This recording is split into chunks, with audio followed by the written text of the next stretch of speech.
Hello everyone, it's Simon here with a review of Pong Quest.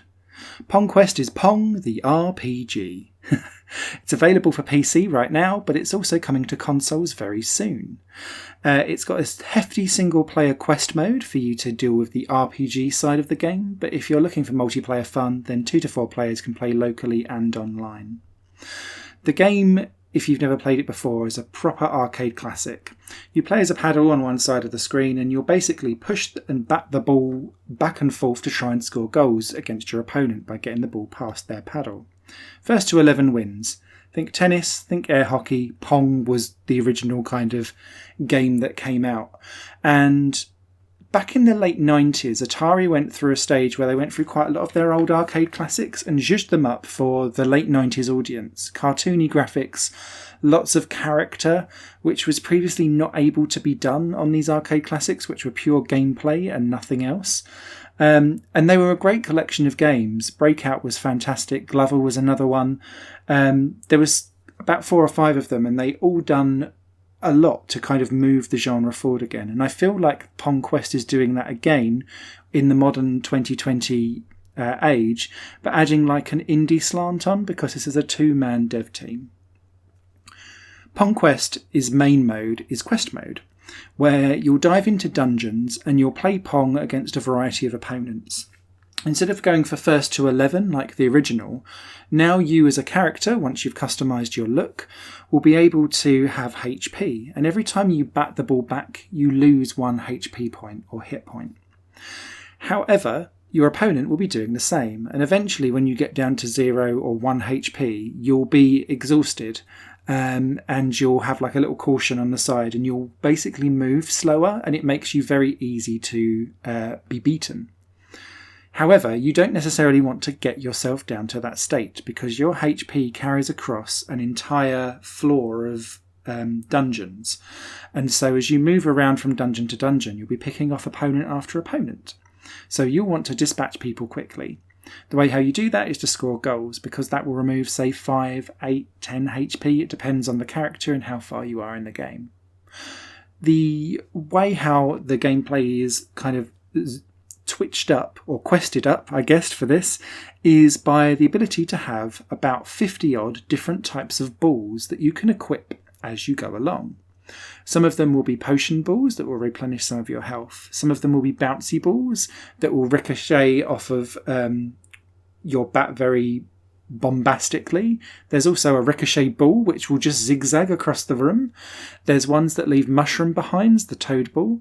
There's ones that will shrink your paddle, ones that will make it expand. There's one that will shoot off like a bullet directly across very fast. The zip ball goes extremely fast. There's also a poison one that will deplete lots of HP as you go along. And the idea is that as you go across, you'll be equipping these balls, and you equip it to your bat so that when the ball hits your bat/paddle, it will then push out the new ball for you. So you'll be kind of moving through your inventory, deciding whether you just want to bat a normal ball or try out some of your specials as you go along.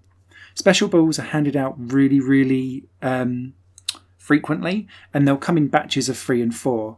But your crux of choosing what balls you want to keep is really down to the key of how you play Pong Quest, because your inventory starts off very small.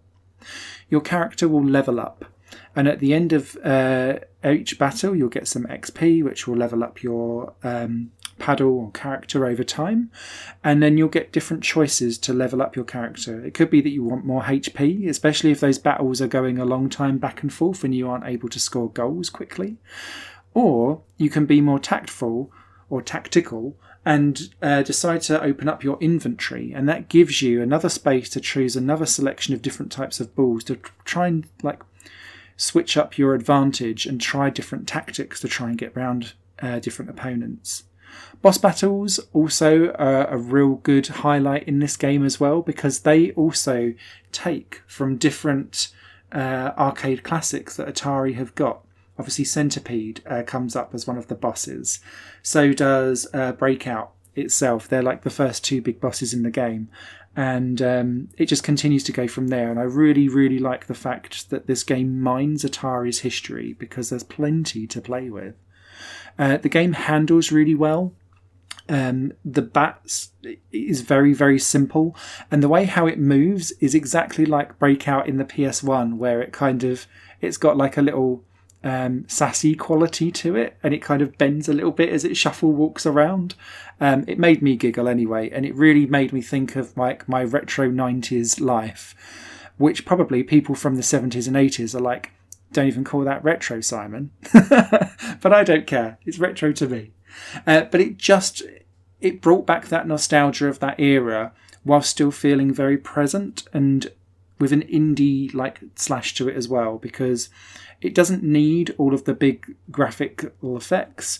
It's got a decent soundtrack, although the battle music can get repetitive over time. But it just handles well, it plays well, there's plenty of collectibles. There's also unlockable puzzles as well, which gives you more different customization in terms of unlocking balls, but also just like bits for your paddle. Some of them were matching pair games, which were very simple. There were some light puzzles, which confused me a little bit. Doesn't take much. And there was also a couple of other little mini puzzles that were about. They're optional. They're not going to like cause you pain over the course of time. But what I really did like was that there was also optional Breakout style levels as well, where there was different walls of blocks that you would then have to get past. And it was just, again, going back to that mining of other Atari classics. It's just graceful nods to lots of different games, all wrapped up in Pong the RPG. I've been really surprised and pleasantly surprised at how good this game is. When I first played it, I thought, I'll give that a good 20 minutes and see how I feel. 90 minutes later, I was trying to get through the third arena. And whilst the arenas are just colour change aesthetics that introduce new characters with higher HP and different balls to play with, what keeps you coming back is that it's constantly drip feeding new balls, new characters, new aesthetics for you to collect as you go. And there's loads of them.